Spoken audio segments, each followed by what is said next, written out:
Help support AMTV by becoming a patron, an AMTV staff member, and following us over on Twitter. Hi there guys, it's Adam Martin here, and welcome back to another video, and today we're going to be discussing Freely. Now, Freely, as we've discussed before, is the brand new sort of successor or evolution to FREEVIEW. It's going to be the way forward for free-to-air television. Now, as we've discussed many times, free is in the name, but it's not quite free because you need an internet connection and so on and so forth. But it launched a couple of months ago. It is around. It is available for you to use should you have the right equipment. And what I wanted to discuss today was a few updates we've had about the system, mainly about the new manufacturers who are producing TVs with FREEVIEW and what that means for you in terms of your options, and also what it means if you're fully switching from FREEVIEW to Freely, whether that's by choice or in some cases maybe not by choice. The sources I'm reciting from today come from RxTV. As always, go and check them out. They have a lot of information on Freely that I haven't covered, and also a whole bunch of other articles on the broadcasting world you can check out if you wish. So it says, new TV, you might be forced to switch from FREEVIEW to Freely. Now that's a pretty damning title, but let's get into it. Launched at the end of April, Freely is a next-generation digital TV platform that aims to become FREEVIEW and FreeSat's successor. It's being included in many new TVs, starting with the 2024 models, and is expected to become standard for most new TV sets in the coming years. Hisense, Bosch, Panasonic, and Toshiba are among the brands that have already or will shortly launch Freely TVs. Now, just to jump on to about the manufacturers here, it says the addition of these new 4 brands means Freely has confirmed 6 smart TV partners in total. Existing partners include Bosch and Hisense, and Freely is currently accessible on their 2024 4K smart TV model. Toshiba's new Freely compatible TVs bring seamless QLED 4K immersive viewing paired with Dolby Atmos sound, allowing users to relax and switch on Freely with just the touch of a button. Sharp's new range of smart TVs, the GK4K and GM6 4K QLED models, are integrated with Freely. That'll help customers navigate the overwhelming array of streaming and linear content options through a simplified universal discovery process, enhancing the user experience and driving TV demand and viewership. Panasonic's 2024 lineup of 4K OLED, QLED and LED TVs will come with Freely built in, bringing together award-winning picture quality, the very best in gaming and smart content with easy access to live and on-demand TV.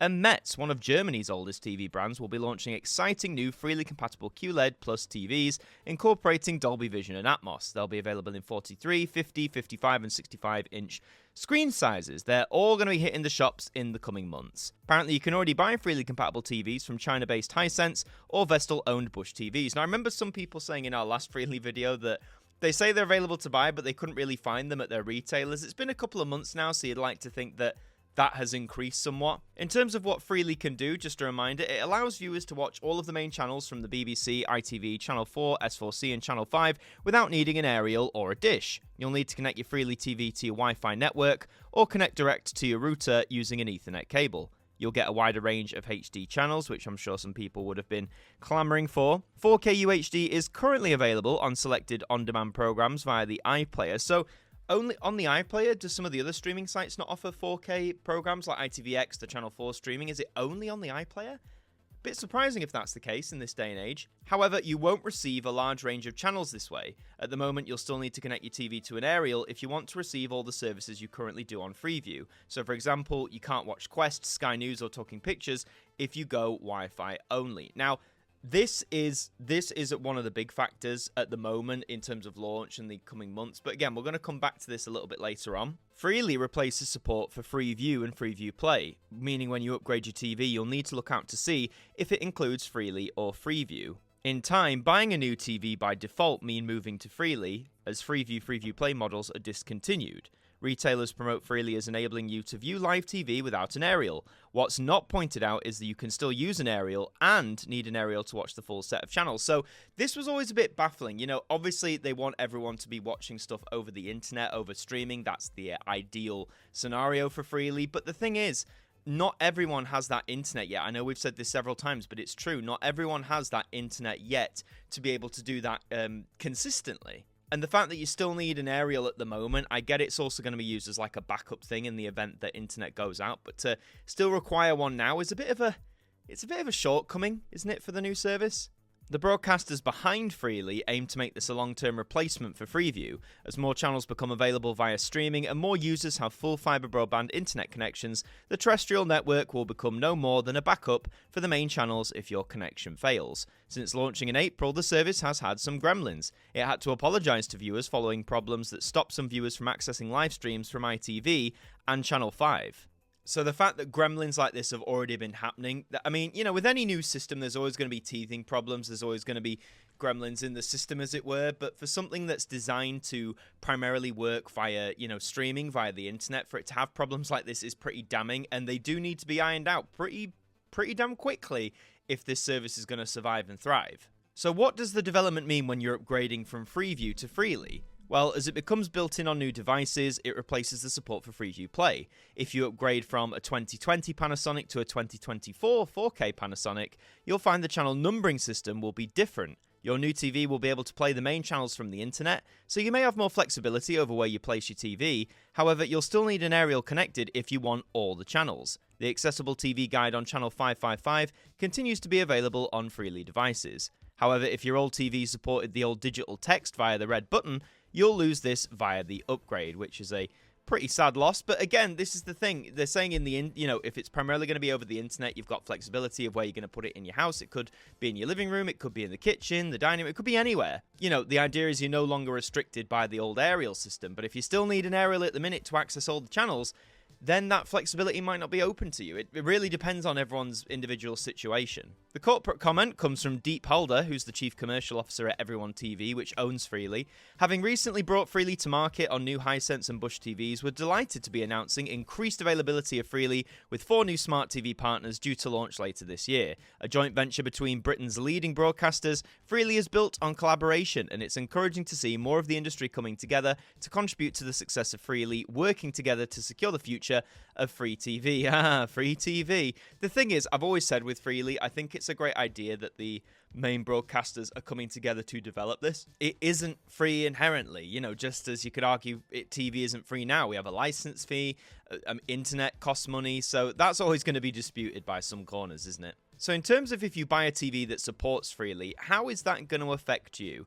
This is a baffling one. Different channel numbers. Many channels beyond the main 5 will appear on different channel numbers.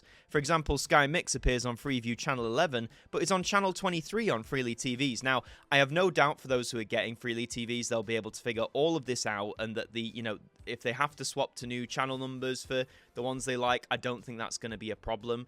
I'm not really sure what the reason is why they couldn't just move the numbers over from FREEVIEW to Freely, since that is, you know, the successor system. I don't know what the reasoning is behind that, but it is a bit strange. Freely TVs will prefer internet streams of a channel, so whenever your TV is able to obtain a live stream of a channel via the internet, it will choose this over the version of the channel received through your aerial. For example, if your TV can receive BBC One via your aerial, but your TV can connect to the BBC via the internet, it will pick online stream to display on channel 1, providing your internet connection is fast enough. Freely TVs will only accept official streams that are delivered as part of the Freely service, not just any old live stream from the web. So yes, again, the internet one is going to be preferred. I completely understand this, you know, as a system that's aiming to move forward in the digital space. I get why they're going for that. But again, like it says, your connection's got to be fast enough. Now, I know some people say the speeds you need to obtain like a decent quality live stream of a TV channel it's not like crazy, you know, it's not like out of reach, but it's still a point that there are some people who don't even have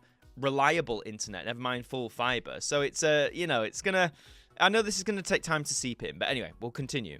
So like we mentioned earlier, you get more HD channels, which I think, you know, for some is going to be great. Lots of people have been clamoring for more HD channels from the FREEVIEW system, so that's going to be a plus. You get all the BBC regions, which is interesting. You're no longer sort of locked to the region that your local transmitter is at. You can watch every different regional version of its channel and local radio station. That's quite a neat feature.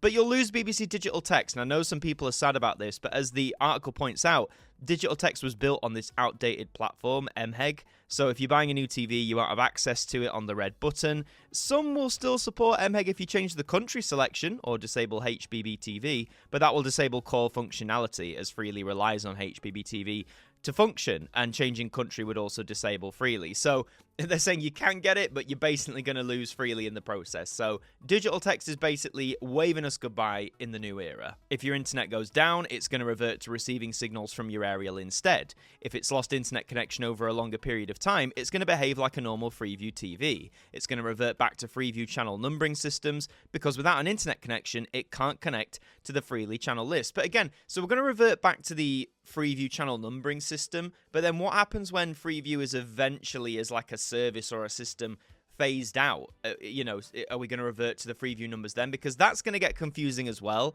And it says over a longer period of time it's going to behave like a FreeView TV. I hope the gremlins, like I know they said they've had some with ITV and Channel 5 streams, but if they don't work these out soon, this is going to cause major problems, I think, in people rushing to adapt this thing.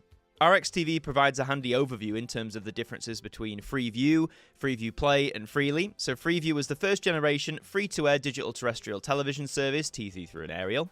First generation digital TV services did not need an internet connection to work, only offered linear channels and basic text-based apps, and were a direct replacement for the old 4 or 5 channel analog TV service, and that has been the case for, say, the last 20 years or so. FreeView Play added internet functionality, combined the existing digital terrestrial TV with on-demand streaming services and improved accessibility features.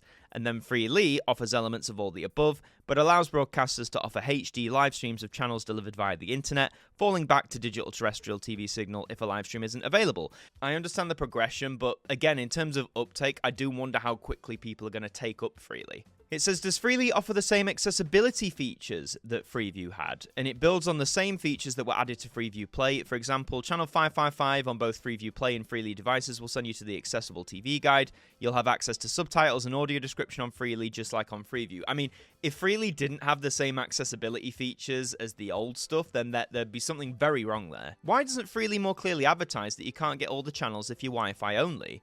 Well, since launching, Freely's website has started to make this much clearer. Ultimately, Freely is backed by the UK's public service broadcasters, and all of their channels are delivered via streaming. So as far as they're concerned, the job's done. The channels you'll be missing are from third-party commercial channels like Quest, Blaze, or Talking Pictures. However, Wi-Fi Ethernet mode may be more advantageous if you live in an area that only has limited FreeView coverage. For example, Freely via Wi-Fi offers Channel 5 sister channels like 5 Action, 5 USA. These are not available in areas where the local relay transmitter only carries a small number of channels. I sort of get it, from the main broadcasters, BBC, ITV, etc. Freely's launched, they've got their streams up and running, the job's done, but I am surprised that they aren't pushing it a bit more. I don't know whether the BBC can or not because of its, restrictions in place, but certainly ITV, Channel 4, Channel 5, I've seen no advertisements for Freely on TV or anything like that. If you have, please let me know, but I've not seen much of anything in terms of the service or really pushing it. Does it work with a satellite dish? Well, these first few that are on sale are apparently meant to just work with aerial plus Wi-Fi / Ethernet only. However, Everyone TV says there'll be a future model that will support satellite reception. It'll begin to replace FreeSat, which we already discussed in another video, is on its way out. Once satellite-enabled Freely devices hit the market, the same principle applies as above. If your TV can receive a satellite channel, but there's a Freely stream of the channel available via the internet, it's going to opt for the internet version of the channel. So eventually, satellite users, if you're watching, you will be covered. They haven't said when that's coming out, but it's not available yet as of June 2024. Is it future-proof, Freely? In a nutshell, yes. It's designed to allow broadcasters to seemingly migrate viewers from DTT and satellite to digital streaming. Ideally, you should be able to switch over from an internet-delivered channel to a terrestrial or satellite-delivered channel without noticing. In terms of the context for the changes, in case we need a reminder, digital satellite television in the UK is currently only guaranteed until around 2030 at the latest, and is dependent on Sky's plans to migrate satellite viewers to its stream service. Digital terrestrial television, or FreeView, is expected to last until 2035, although it may not contain the same number of channels as it does today. And FreeView, I believe, is already a mix of gaining and losing channels, so I can imagine a smaller list is probably going to be realistic. As first-generation digital TV platforms come to an end, more channels will eventually become available via streaming only. If you're using a Freely TV with an aerial, as broadcasters make the switch, you shouldn't notice a thing. Eventually, you can unplug the aerial and still receive all the channels you want. If you use Freely solely via Wi-Fi or Ethernet connection, you'll gradually see an increase in the number of available channels. In contrast, if you choose to buy an older FreeView Play model, this will work as normal for now, but as we head towards the end of the decade and into the 2030s, the number of channels you can watch is subject to decline as more channels drop terrestrial broadcasting in favour of going streaming only. And this is where the uptake thing, I think, is going to matter the most. Say roughly by 2030, Freeview still exists, but its channel list is heavily diminished. There's nowhere near as many options. Most of them now are only available to watch via Freely. So, right, we're going to upgrade. You'd like to think by then the cost of televisions that carry Freely will have come down. You know, it's not just the latest models. It'll be a bit more accessible. You'd hope by then if full fiber internet or internet generally is available to most/all of the population, that, you know, internet prices might be a bit more stable, because internet prices can be costly. So if you're still attached to Freeview by then, you might have no choice but to upgrade. But again, as it says, I think that option is still quite a way away. I think if you're using Freeview now, because around 60 million people still do primarily, then you're absolutely fine for now. But I do think within the next 5 to 10 years, certainly, there's going to be a great upgrade coming. So that is the big bulk of update about Freely, about the new manufacturers bringing in new TVs, and also about the new details we have on the service. I'm really curious because, again, I don't have Freely. I'm not going to go out and buy a new telly just yet. But if you do, please let me know in the comments about your experience with it. Do you find it a good service? Is it a good replacement for Freeview? Are there still some gremlins that need to be worked out? I'm genuinely very curious about this. So if that's you, if you use Freely at the moment, let me know all your thoughts about it in the comments down below. But that is all for this video. If you enjoyed it, please leave a like on it and subscribe to us here as well. We'd love to have you aboard here with us. In the meantime, I've been Adam Martin from AMTV. Thank you for joining me, and I'll see you next time. Thank you to our patrons for helping to support the show, and a special thank you to Macra, Ethan Carberry-Holt, Bruce Danton, Derek Chambers, Shaun Knock, Daud Khan, Liam De-Maine, Trev Hughes, Dec, Evonne Okafor, Jen, Tim Ripley, Mr. Eurovision 1986, Ted Elliott, John Wakefield, and Marn and L. Thurman, our AMTV staff members.